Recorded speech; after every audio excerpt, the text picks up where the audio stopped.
Brothers and sisters of the cards, welcome back. My name's Alex. This is Nostalgianomics. Today we're going to take a break from some of the regular Pokemon content and look at some of the other TCGs and how those products and markets have been going.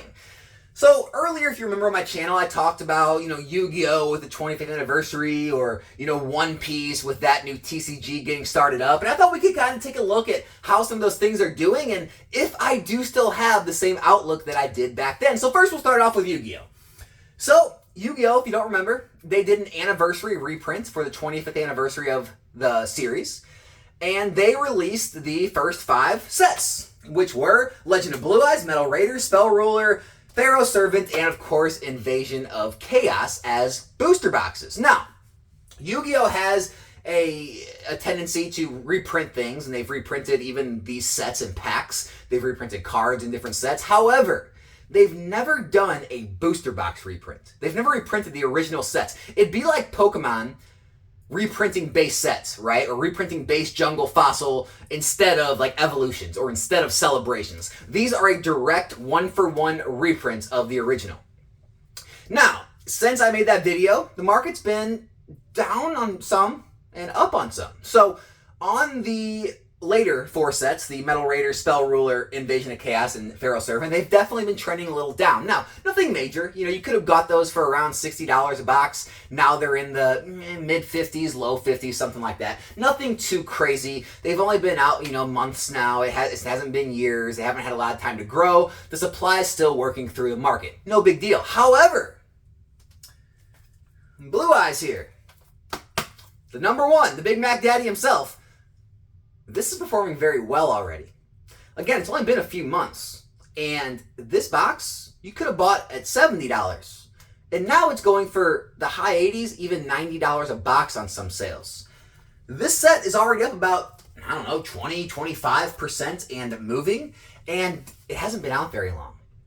And so you can say, well, probably because it's the first set. It's number one, that's what everyone's going for. Or you could say, yeah, that's the reason, but maybe that's a precursor to how these other boxes are going to perform into the future. And I know myself, I grew up with YuGiOh. Here, I got the full series right here of the original YuGiOh, right? Season 1 through 5. I love the show. I got some, Egyptian gods over here that I have displayed, right? I have some of the old Egyptian god cards. So I like this product. I like these cards. It's something that I like to open just for fun. And my, theory on this is a lot of people are going to continue to feel that way. Yeah, they've had reprint packs in the past, but now they've risen a little bit in price, and a lot of them you gotta get other sealed items to get them, which those sealed items are now expensive. The original boxes from 2001 or whenever they were released are now thousands of dollars a box, so you can't go buy those to open for a cheap price. And these aren't competing with, other modern Yu-Gi-Oh! Like, a lot of people are down on modern Yu-Gi-Oh! There's too many reprints, there's not enough value, whatever it may be, but that's because of the meta, right? What's playable, or that's because of, whatever else is happening in the Yu-Gi-Oh! Hobby. I don't pay much attention to that. This is completely different. There's not like some gigantic chase card everyone's going after. There's not some new monster, right? There's no meta card you're searching for. This is purely a nostalgic play. You're just opening to see the cards that you remember as a kid, and you want to crack packs, but you don't want to pay thousands of dollars. Here's your option. So you have to ask yourself, well, will people want to continue to, have fun, like when Christmas time comes, or when whatever else comes in their lives? Will they actually want to keep opening these? And if they do, well, how much are they willing to pay? I mean, obviously they're willing to pay $50, $60, $70, $80, but are they willing to pay $100, $150, $200? My theory is yes, right? Now, do I see these going to thousands of dollars a box? No, right? The original ones are thousands of dollars a box. Do I see them going to $150, $200 eventually? Yeah, I do. And so buy boxes in at $50, $60, $70, and they can go to $150, $200. That's a good play in my book. I have them. I'm still continuing to buy product when I find good deals. And so, yes, it is a play that I'm still making. It is a play I still believe in. Now, moving on to One Piece. One Piece is having a lot of the same issues that Pokemon had in the beginning. So, this is the original first print of Romance Dawn, the first set. And you're saying to me, Alex, no, you can't tell. You can't tell. And you're right, you can't tell. I bought this from my local card shop when it first came out as the first print. They told me a second print was coming, so they said, you're probably going to pick these up because these are going to be rare, because what happened, they made corrections to some of the cards and they changed some things on the cards. And so I picked some up. The second print came out. There's no physical differences in the box. The box is the same, the wrapping's the same, you can't tell. Can't tell.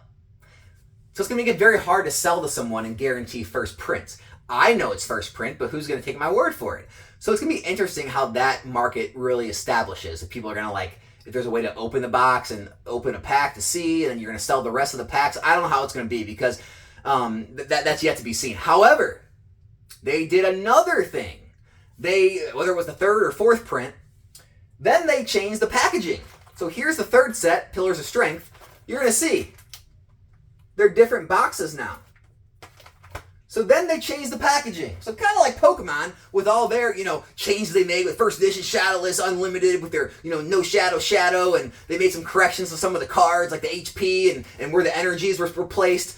One Piece is doing the same thing, right? Now, Pokemon never changed the shape of their box back then, but there was definitely different boxes with the blue wing and the green wing Charizard, the different wrapping, whether clear wrap or Pokemon logo wrap, and all that. One Piece has fallen into a lot of those same problems. And so, now you got the first print, you can't even tell. There's a second print that looks the same. Now they got the third or fourth print in a different box, so you can find Romance Dawn in those different boxes, which the original boxes like this were already going for more on the market than the new print boxes. So their collectors already want the original box. So that's everyone knew that was going to happen. But overall, I think even the reprint box is selling now for around $200 still, which is holding up very well even after multiple reprints. And then you move on to what was this one? Paramount War. So Paramount War still had the old box, right? And this was the original box. They're now reprinting this, I think, with the new boxes. So this will probably be worth a little more in the old box. But this is still holding strong. 120s, 130s a box, I think. So still holding strong. I mean, that's over a regular market price. And then you do have that third set I showed you in the new box. This is the Pillars of Strength, and these started out in this box. So this the print run at 100% changed by the time we got to the third set. The first two are the only boxes in the original box, or the original printed box. This is definitely under $100, like maybe $90. But again, it's still newer, so it's just not seeing as big of a rise. Fourth set is on the way, and then the fifth set after that is already announced, and there's like multiple super, god rare cards, popular cards that people want. It's supposed to be huge. Everyone's already like maxing out their pre-orders on it. So One Piece is strong. And talking about how strong it is, I talk to the guys in my local card shop a lot. All right, and I know you're saying, well, Alex, that's just one card shop in, Missouri where you live. It's not indicative of the market. I get that. However, these guys have been in business since the 90s, right? Since I started collecting Pokemon. Been around through everything. They've made it through, the ups and downs, the booms and the busts. They carry pretty much everything. Sports cards, Star Wars cards, Harry Potter. They carried pretty much every playable TCG game you can think of. Pokemon, Magic, YuGiOh, Flesh and Blood, MetaZoo, Digimon, Dragon Ball Super. Just name them all. Name them all, and they carry it there. They're a pretty large store. They have hundreds of chairs available for seating. They host pretty large tournaments. They do pretty well, and they've seen a lot. They tell me, still to this day, I just was there last week, One Piece is still the top played game over every other TCG. It gets more players in there than Magic, than Yu-Gi-Oh, than Pokemon, than any of them. Not only that, the singles for those sets sell a lot higher volume than Pokemon or Yu-Gi-Oh and Magic right now. So, we are seeing tons of interest still in that game. We are seeing them reprint the sets 2, 3, maybe even 4 times. Still, the boxes are high value, $200 a box for the first set. They're holding their value. 3, it's got a gigantic IP behind it, right? The actual show has been out for years and years and years, has thousands of episodes, I'm pretty sure. Been around forever, strong IP. There's just nothing that tells me anything negative about One Piece right now. Other than, yes, it is printed by Bandai, and Bandai is this habit of reprinting their cards into the ground. So we'll see if that happens. If they don't reprint these into the ground, if demand can keep up, it has a very real possibility to be that fourth big card game. Not Lorcana, not MetaZoo, but One Piece. Now, that brings us into talking about Lorcana. No, I don't have any Lorcana product. No, I'm not buying any right now. Why? Lorcana right now, it's great for plays, it's bad for investing. Why do I say that? They're reprinting more. They've already announced it. More is coming. They are going to make more Lorcana. The same exact product. Nothing's going to change. It's going to be a full reprint. It's not coming out till early next year. So, yeah, there's plays to be made.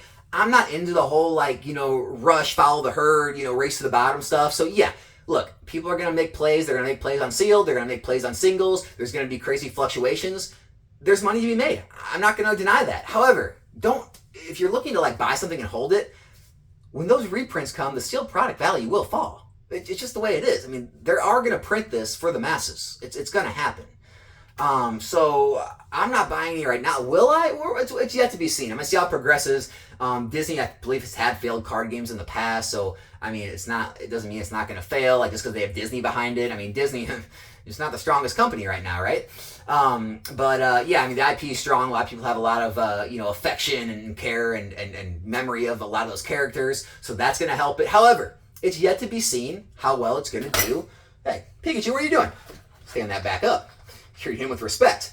It's yet to be seen, how it's going to do into the future. So, Lorcana, I wouldn't be holding steel product right now. I mean, unless you're trying to hold it and try to sell it around Christmas time and make a margin, or if you're trying to open it, or if you're trying to grade cards or flip cards. There's definitely plays to be made, but there is more coming with Lorcana. That's pretty much all I got to talk about other card games. Everything else, I still focus primarily on Pokemon. Other than that, I do make some, plays out of left field here and there with the YuGiOh anniversary and the One Piece and things like that. When smarter people than me in the hobby, or people have been around longer for years and years, tell me that how things are going. Hey, I mean, I'll take a chance on it. But primarily, I'm still focused on Pokemon. But yeah, that's how I see some of those things doing. I know people want me to talk about it, so I did give an update and a recap. And yeah. Collectibles remain strong overall. There's definitely parts of different collectibles that are up and down, but overall, collectible market's strong. Money's pouring in, and it's a good time to be collecting shiny cardboard. That's all I got today, guys. My name's Alex. This is Nostalgianomics. Subscribe to the channel if you're not yet, and I'll be back here in a new video soon. I'm out.